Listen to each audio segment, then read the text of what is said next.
Buenos días, buenas tardes, buenas noches. Mi nombre es César Marcus. Esto es Cómo escribir un libro. Ahora vamos a hablar de algo que todos conocemos, que todos lo usamos para desayunar. Es el café. Eh, a todos nos gusta tomar un cafecito, con leche, sin leche, solo, con diferentes formas. Eh, ¿De dónde sale? ¿Cómo aparece el café? ¿Qué es el café? Eh, Allá por Etiopía, estamos hablando del siglo XIII, 1200 y pico, un pastor llamado Caldi descubrió que sus cabras comían unos frijoles negros chiquitos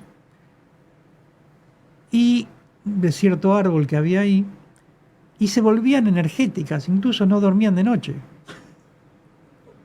Entonces la pregunta era, ¿qué pasaba? ¿Qué era ese árbol que le daba tanta energía a las cabras que no paraban?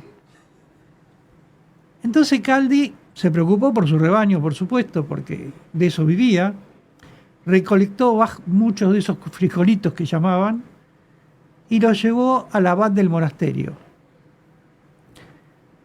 El abad tampoco sabía qué era, entonces los metió en agua y los puso a hervir para ver si salía algo de adentro.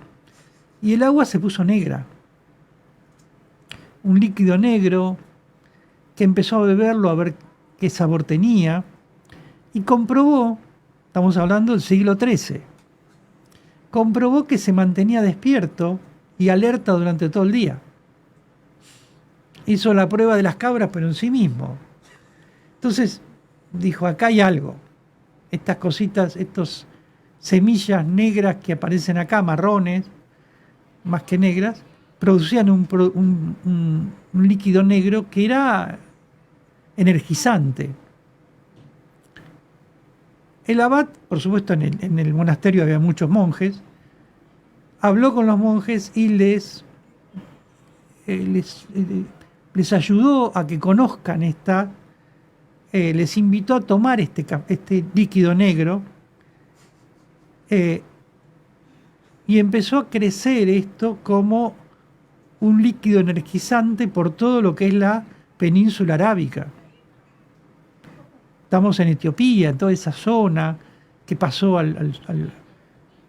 Ese líquido negro lo pasaron a llamar Kaguao, que quiere decir en ese idioma vino oscuro. Luego, como venía de la zona de Caldi, que era el pastor en Etiopía, el pastor vivía en una zona que se llamaba Cafa, en el reino de Etiopía. Entonces la planta se la llamó Cafa, porque era la zona. Cuando pasa al imperio turco, la llaman Kahve.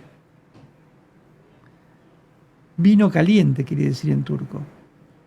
Y en el siglo XV los holandeses, cuando empiezan a importar esa semilla rara, la llaman Kofie.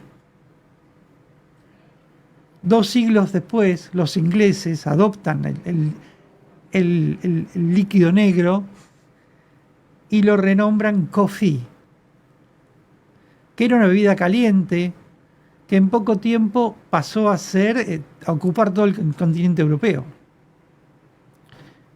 ¿Por qué? Porque era una bebida energizante que cuando desayunaban les daba energía. No entendía muy bien qué era, pero no hacía mal y al contrario. Las primeras cafeterías que conocemos no vienen de Starbucks, vienen del siglo XVI. Vienen de Constantinopla. Ahí en Constantinopla crearon las primeras cafeterías, debido que Constantinopla es musulmana y el Corán prohíbe tomar alcohol.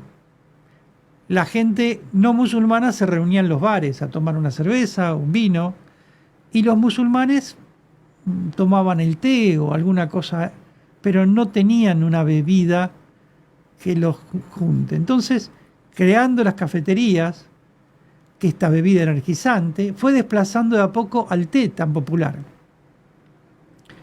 Por supuesto, las cafeterías se convirtieron en lugares de reunión, como pasa ahora, de debate político, donde se tejían influencias.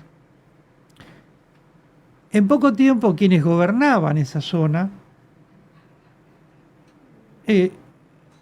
empezaron a invadir las cafeterías para discutir de la política, para hablar, los que estaban a favor y en contra, los buenos y los malos, o todos malos, no importa los políticos, pero sí las cafeterías eran ese lugar de discusión, eventos comunitarios, donde se hacían transacciones comerciales. Todos, pasa como hoy, en definitiva. ¿Qué pasaba? En el siglo XVII, los reyes de Inglaterra y Alemania se dieron cuenta que en las cafeterías se tejían revoluciones políticas en contra de ellos. Entonces, ¿qué dijeron? Prohibimos la cafetería. No mejoraron su política para que nadie los quiera echar, sino mejor prohibimos la cafetería para que nadie pueda hablar en contra de nosotros. Como pasa ahora también. Entonces, intentaron, por supuesto, prohibirlas. Pero, ¿qué pasó? La gente llegó yendo. Las cafeterías pasaron a ser clandestinas, como en la época de la prohibición alcohólica de Estados Unidos. Aparecieron los lugares clandestinos. Bueno, en la zona de los árabes aparecieron, Alemania, Arabia, todas esas zonas, las cafeterías clandestinas. Hasta que volvieron a ser normales, ya no lo podían prohibir más. ¿Qué pasaba en América? ¿Cómo llega el café a América? En 1714, el alcalde de Ámsterdam obsequió una planta de café al rey Luis XIV de Francia. Y este la mandó a plantar en el Jardín Real Botánico de París. En 1723, un gajo de esta planta llega hasta la isla de Martinica, en el Caribe. Y esa planta, gracias a ese gajo que llega a la isla de Martinica, se expande por toda América del Norte y Central y Sur. Los ingleses, que desde 1707 vivían en el norte de América, eran adictos del té. En 1773, el rey Jorge III de Inglaterra, que era el que les proveía té a los ingleses de acá, de América del Norte, aumentó el impuesto a la exportación de té. Entonces el té en el norte de América se empezó a poner muy caro.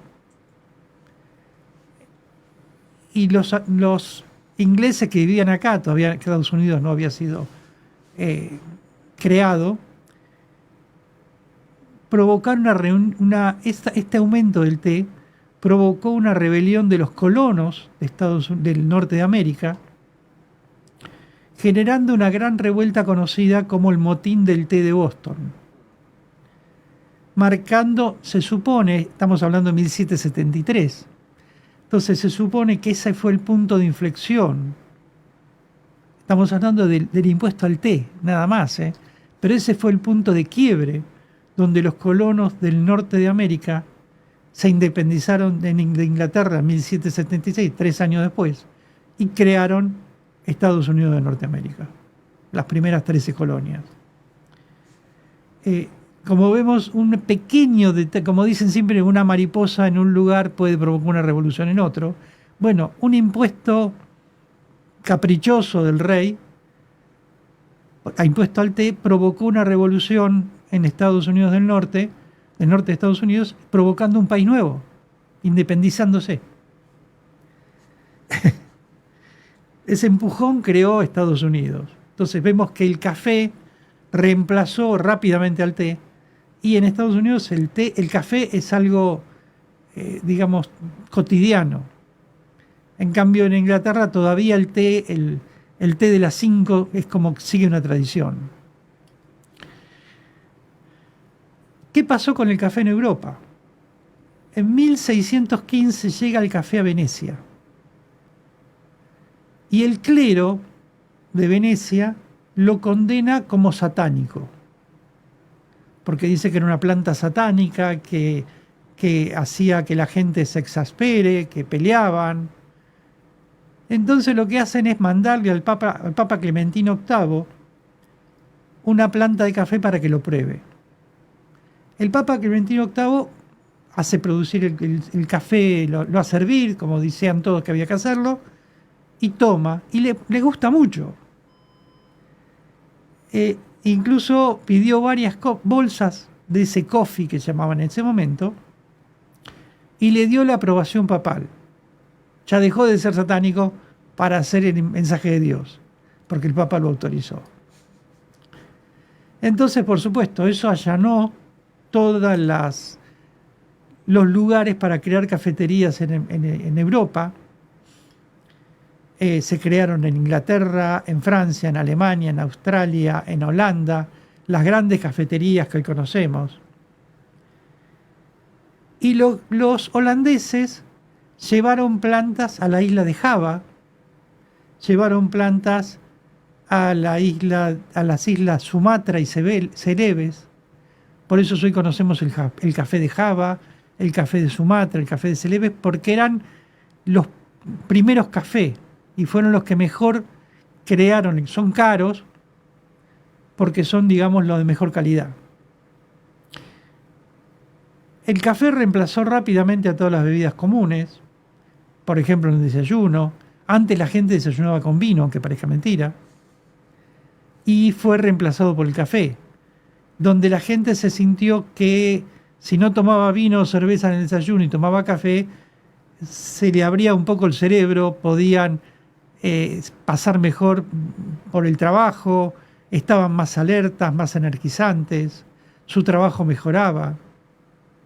Entonces se impuso el café como el desayuno o la merienda, como algo más saludable.